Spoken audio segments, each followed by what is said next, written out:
My most loved character is, obviously, if you guys known me for a very long time, is Vampire Hunter D. And my most hated character is Iku from Ah My Buddha and those idiots from Green Green. Seriously, those characters must die.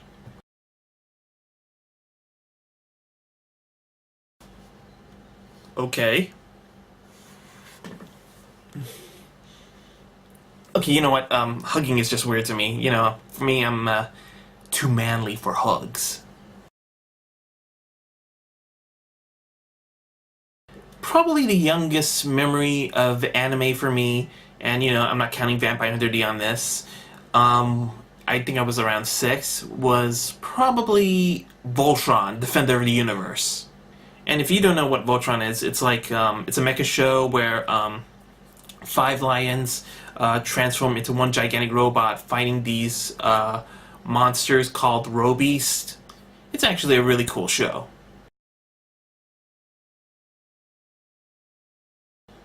Hold on, let me check. Sorry.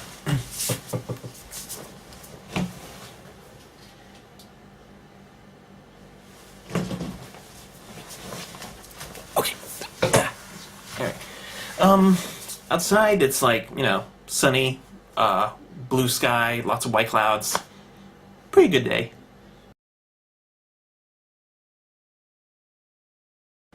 Boxers. Really? An underwear question? And you know what, whatever. The PlayStation 4. Definitely the PS4. I mean, don't get me wrong. I mean, I'm not, you know, hating on Xbox or anything. You know, they seem like great consoles. But, you know, I'm a PlayStation purist and, you know, I've been with them since the beginning and I will stay with them. I am just very devoted to the PlayStation brand and nothing else. Yeah, I've seen my fair share of shonen anime. I can't remember the last one that I saw, but regardless of that, yeah, I have seen shonen anime. My favorite character in both video game and in anime is Andy Bogard from Fatal Fury. I mean, for me, I love using him in the KOF games, and I also absolutely love them in the Fatal Fury animes.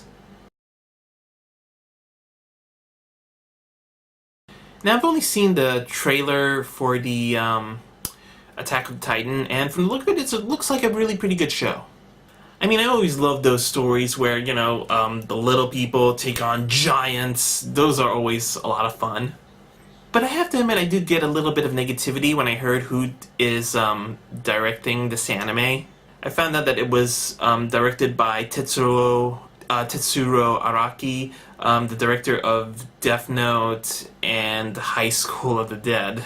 I mean, don't get me wrong, he is obviously a very talented director. I mean, he has a lot of great visuals. But to me, he sort of reminds me of Zack Snyder. The both thing that they have in common is that they have, they're like very visually impressive and sometimes very art house style of directing. That also includes, you know, his cinematography as well, but I find the stories that he makes are sort of questionable. I mean, come on, Zack Snyder did Sucker Punch. I mean, you know how much that movie sucked.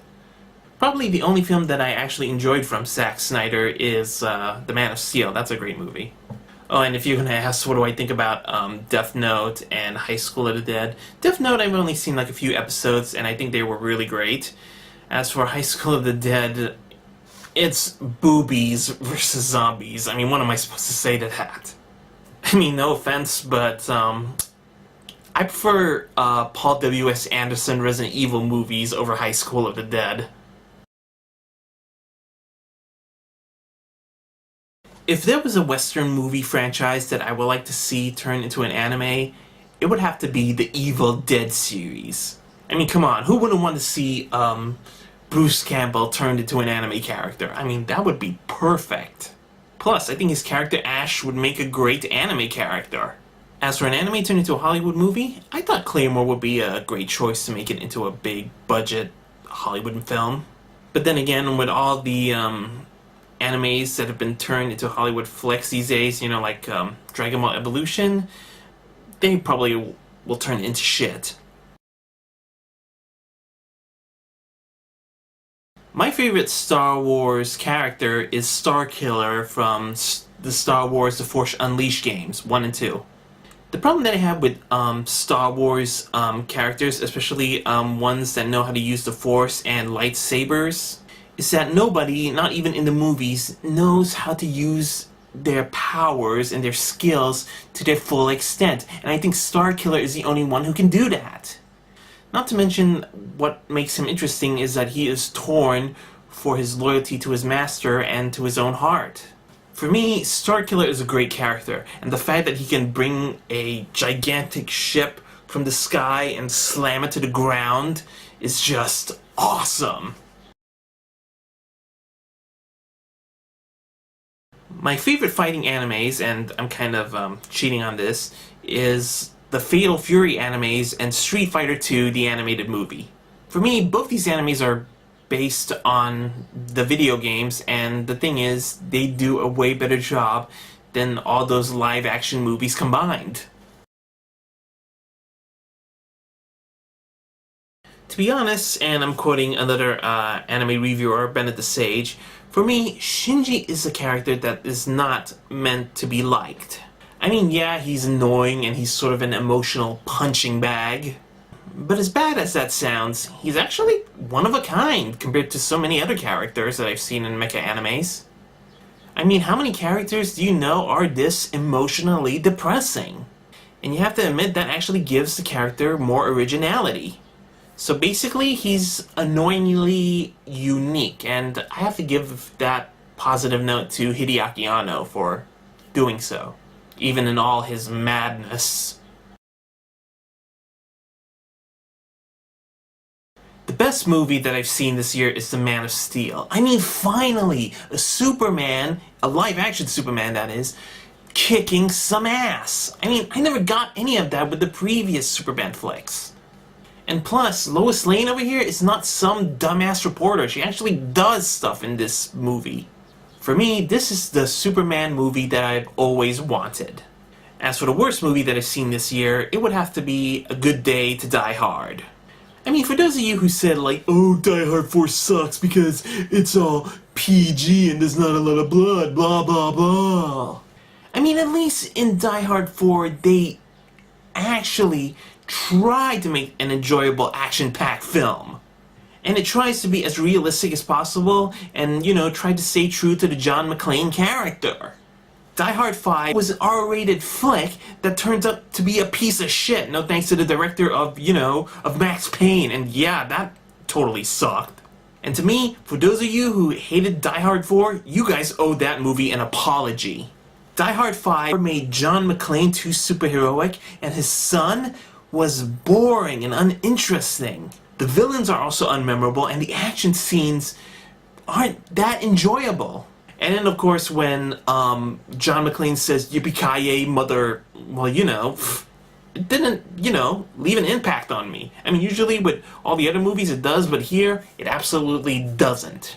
Die Hard 5 is absolutely meaningless, and I would rather watch Die Hard 4 a million times than watch Die Hard 5 again. My all-time favorite video game, and it's on the PS1, is called Legacy of Kain: Soul Reaver. If you don't know what the game is, it's like a dark platformer action game with a really compelling storyline. It's about a vampire named Raziel who was like thrown into an abyss by his father Kain, and now, you know, he returns from the dead and he goes on this revenge spree to find his brothers, and he kills them all, and, you know, the last person that he will fight will be Kain. So if you guys like badass looking vampires and none of that Twilight bullcrap, I suggest you check this out. I think it's on PSN, so you can, you know, buy it online. I would date Heather from Silent Hill 3, you know, if she was around my age, at least. She's nice, she's witty, and she's a really great emotional character. Plus, she's not even afraid of taking on the demons of Silent Hill, and you gotta love that in a woman. Vampire Hunter D is the anime that really got me into anime, and it's also one of my favorite anime movies of all time. It always has, it always will be. Probably the craziest anime character that I've seen is Excel from Excel Saga. I mean, you wouldn't believe the silly amounts of things that she will do to help her lord Il Palazzo conquer the world. And if you don't believe me, check out Excel Saga. It's a really funny show. You're gonna love it. Now, I have to admit I don't really remember much of my older reviews these days, and, I'm kind of lazy to go back. But, if I have to pick one of my old Hard's Corner reviews, it would have to be, my favorite one would be, Devil Lady. I mean, originally I wanted to review like this with footage, but around the time I had a lot of difficulties managing the footage, so I had to use still imagery and use an Evanescent song in the background and review it by text. And to me, I really wish I could have did it with anime footage and with me inside, because it's one of those animes that I really loved and I really wanted to review so badly that it really sucked that I couldn't do so, but I did it the way that I could do it at the time. And for me, I felt like it was one of the best writings that I've ever done out of all the Hard's Corner videos that I did, and it really shames me that I couldn't be in it, but regardless of that, I really love the video. The worst movie that I've seen in 2012 is Twilight Breaking Dawn Part 2. And oh my god, is that movie awful. I mean, for me, Bella is a bitch who gets everything that she wants, and Edward is an unemotional, uninteresting character. And they turn Jacob into a pedophile, and then, he's in love with this CG baby, which is absolutely laughable. I kept laughing every time I see that thing. And I thought the baby was going to be the interesting part of the movie, but even when she, becomes a little girl, even that little girl seems uninterested in making the film. I mean, she's just, she doesn't look like she knows what she's doing in that film. Oh, that's not what I'm saying. And then, of course, there's that final battle in the movie where it's all just a dream, it never happened, that was absolute bullshit, and I absolutely booed at the screen, the movie screen, when I saw it, and, hated the movie for life.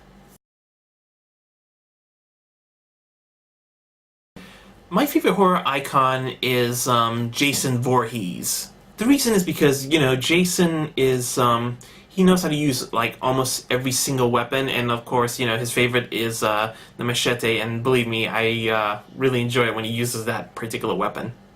I mean, for me, Jason is just an unstoppable killing machine, and that hockey mask of his is definitely threatening. I mean, no offense to Michael Myers, but what's so scary about wearing a pale white Shatner mask? Plus, he uses a kitchen knife and a jumpsuit. What's so scary about that? Hell, my custodian back in my old high school was more creepy than that.